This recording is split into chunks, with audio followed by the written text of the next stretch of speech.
चाणक्य, प्राचीन भारत के मास्टरमाइंड। चाणक्य, जिसे कौटिल्य या विष्णुगुप्त के नाम से भी जाना जाता है, भारतीय इतिहास के सबसे महान विचारकों, अर्थशास्त्रियों और राजनीतिक रणनीतिकारों में से एक थे। उनका जन्म हुआ था लगभग 350 ईसा पूर्व तक्षशिला में, जो अपने विश्व प्रसिद्ध विश्वविद्यालय के लिए जाना जाने वाला एक प्राचीन शहर है जो वर्तमान पाकिस्तान में है। चाणक्य एक ब्राह्मण विद्वान थे जो राजनीति, अर्थशास्त्र, कानून और युद्ध में गहराई से जानकार थे। वह तक्षशिला विश्वविद्यालय में पढ़ाते थे, जहां उन्होंने कई छात्रों को राज्यकला और कूटनीति में प्रशिक्षित किया। चाणक्य मौर्य साम्राज्य के उदय में अपनी भूमिका के लिए सबसे प्रसिद्ध हैं। जब उन्होंने पतन देखा, भ्रष्ट राजाओं और विदेशी आक्रमणों के कारण भारतीय एकता, उन्होंने मगध के नंद वंश को उखाड़ फेंकने की कसम खाई।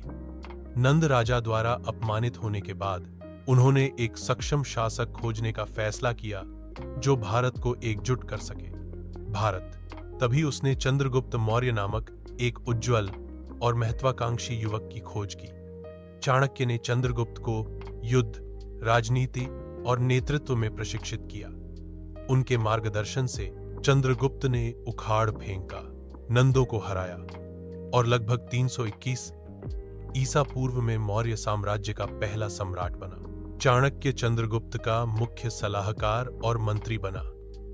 उसने उसे बुद्धिमत्ता पर आधारित एक मजबूत साम्राज्य बनाने में मदद की। रणनीति और कुशल शासन। चाणक्य दो महान कार्यों को लिखने के लिए भी जाने जाते हैं। 1. अर्थशास्त्र, राजनीति, अर्थशास्त्र, सैन्य रणनीति, कराधान और प्रशासन पर एक विस्तृत पुस्तक। 1. यह दुनिया में शासन पर सबसे प्रारंभिक और सबसे उन्नत ग्रंथों में से एक माना जाता है। 2. चाणक्य नीति, जीवन, नेतृत्व और मानवीय व्यवहार पर बुद्धिमान कथनों और सिद्धांतों का संग्रह। चाणक्य मजबूत नेतृत्व, राष्ट्रीय एकता और क्रूर बल पर बुद्धिमत्ता के महत्व में विश्वास करते थे।